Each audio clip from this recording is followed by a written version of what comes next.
Here's an interesting question again. We have three vessels. All these three have the same base area and equal volumes of water are poured into each of these three vessels. You've been asked force on base will be maximum in which case? Now in the first sight, at the first sight, any general layman will think that equal volumes of water are poured in each of these three objects, so the force on the base should be equal in all these three cases. But it is completely wrong, because when you pour equal volumes of water in all these three vessels, the water rises to the least height in this object.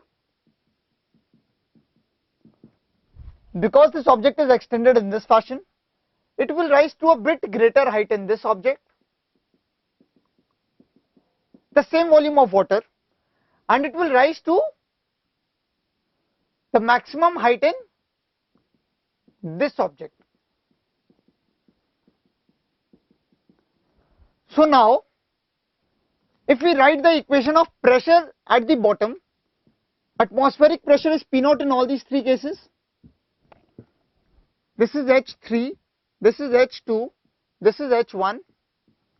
Pressure at the bottom in case A is equal to P naught plus rho g H1, and the force at the bottom is equal to pressure into area, since the pressure is same at the same horizontal level.